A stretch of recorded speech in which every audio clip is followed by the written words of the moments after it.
Shalom, good evening. This is TV7 Israel News broadcast to you from Jerusalem.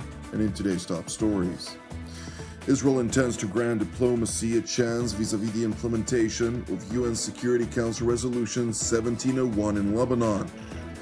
Prime Minister Benjamin Netanyahu pledges to thwart Iran's belligerent aggression against the State of Israel. German Interior Minister Nancy Faeser aims to deport foreigners who stir up Islamist or anti-Semitic hatred throughout Germany. Israel would like to hammer out a diplomatic solution to the situation vis-a-vis Hezbollah in Lebanon, including the full implementation of UN Security Council Resolution 1701. Nevertheless, seemingly skeptical over prospects of reaching a solution with the Iranian proxy in Lebanon, the IDF has begun to deploy large numbers of troops to Israel's northern front in anticipation of a possible large-scale military conflagration. The troop redeployment was evidently ordered amid a publicly announced IDF training exercise to be held by the Northern Command, in which the forces are exercising what was labeled as extreme scenarios. It is important to know that the IDF troops' movements and exercise were held in the shadow of mounting international concerns that the current hostilities could escalate into all-out war, concerns that have essentially prompted a large number of countries, particularly in the West, to call on their citizens to leave Lebanon and Israel immediately. Meanwhile, in Jerusalem, Prime Minister Benjamin Netanyahu held a meeting with a delegation of the Jewish Institute for National Security in America of former generals and admirals, during the course of which he emphasized the seven-front war being waged against the State of Israel is about a core actor, namely the Islamic Republic of Iran. It's about Iran, and Iran is fighting us on a seven-front war.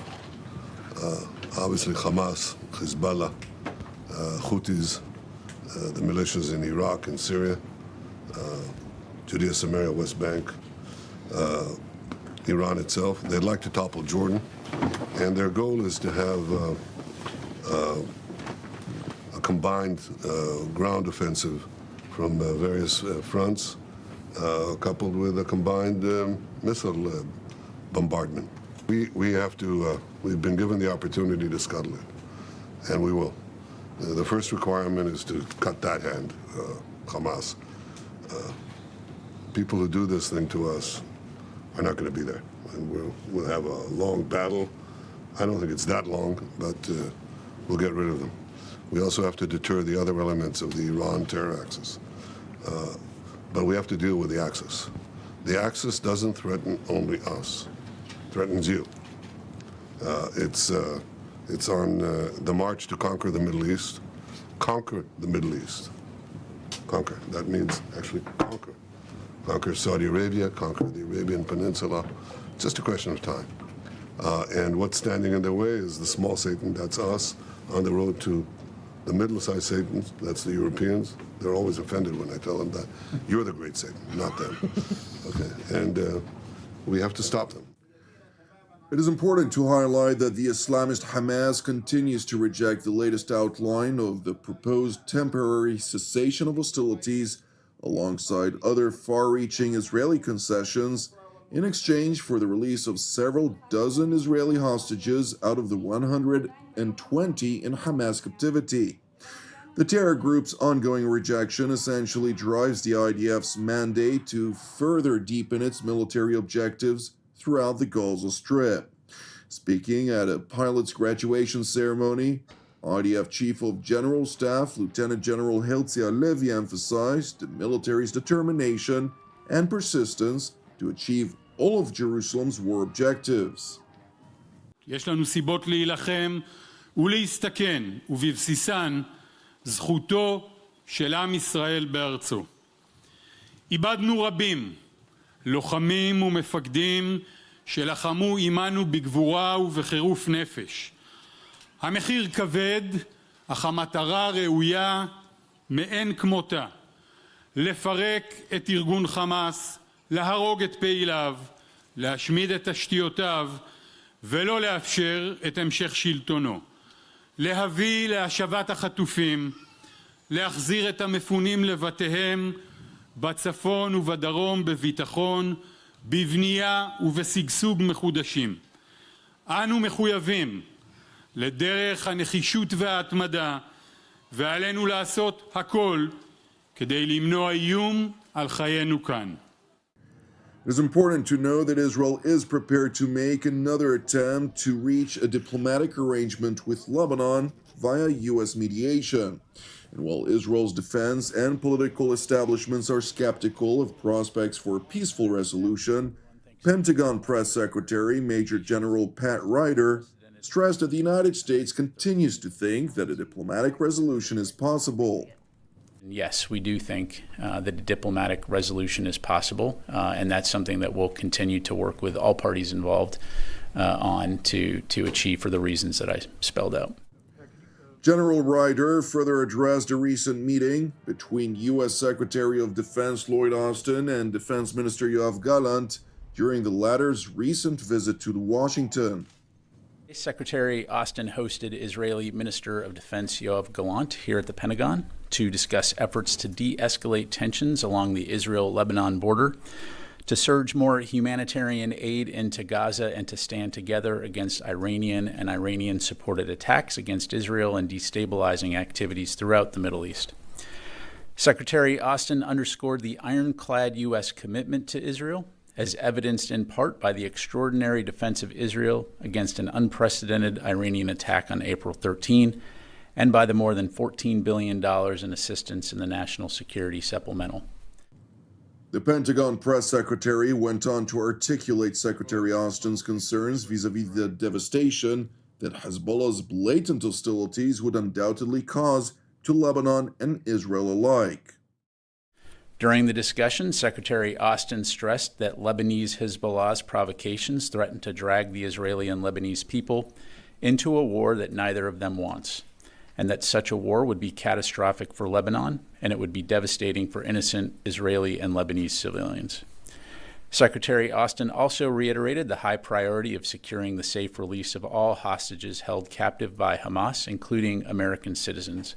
He commended Minister Gallant for Israel's support for the comprehensive ceasefire and hostage release proposal that it has offered, which President Biden has outlined and the United Nations Security Council has endorsed. They agree that the onus is on Hamas to accept this deal. Secretary Austin stressed that principled diplomacy is the only way to prevent any further escalation of tensions in the region. Additionally, Secretary Austin urged Minister Gallant to double down on efforts to protect Palestinian civilians and humanitarian aid workers in Gaza. The Secretary and Minister discussed ways to improve the distribution of humanitarian aid to Palestinian civilians in dire need and to strengthen the deconfliction mechanisms for humanitarian workers. Amid concerns about imminent war, dozens of countries have revised their travel advisories regarding Israel and Lebanon and have called on their citizens to leave both countries immediately and to refrain from traveling to the region. The countries in question include Germany and the Netherlands, which issued travel advisories on the heels of Canada and the United States. Moreover, it is worth pointing out that Berlin issued a statement on the issue immediately after German Foreign Minister Annalena Baerbock had visited both Israel and Lebanon.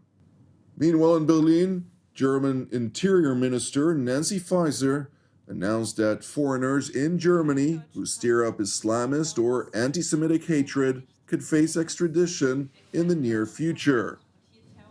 Wer keinen deutschen Pass hat und hier terroristische Taten verherrlicht, der muss, wo immer möglich, ausgewiesen und abgeschoben werden. Dazu schaffen wir jetzt eine neue rechtliche Grundlage. Ich bin sehr zuversichtlich, dass die Koalitionsfraktionen diese Gesetzesänderungen schnell beraten und auch beschließen werden. The German Interior Minister further stressed that the reason behind her decision to pass the amendment is based on despicable comments that were made by Islamists residing in Germany. Auch in Deutschland wurden die barbarischen Terrorangriffe der Hamas vom 7. Oktober 2023 auf widerwärtige Art und Weise in sozialen Medien gefeiert. Die furchtbare islamistische Messerattacke in Mannheim, bei der der junge Polizeibeamte Rufen Lauer getötet wurde, wurde ebenso im Netz von vielen widerwärtigst verherrlicht. Das lässt nicht nur jede Menschlichkeit vermissen, sondern auch solche Verrohungen im Netz schüren ein Klima der Gewalt, das Extremisten zu neuen Gewalttaten auch antreiben kann. Für mich ist deshalb ganz klar, islamistische Hetzer, die geistig in der Steinzeit leben, haben in unserem Land nichts zu suchen.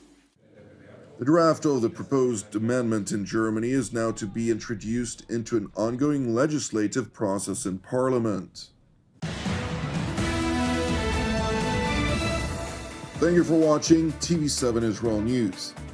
Now, as part of TV7's annual broadcast break, TV7 Israel News will conclude its broadcast tonight until our return, scheduled for July 29th.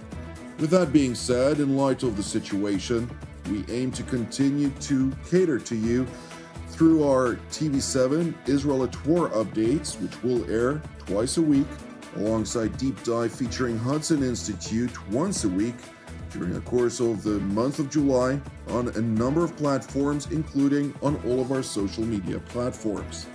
I encourage you to visit our website for more information on this at tv7israelnews.com.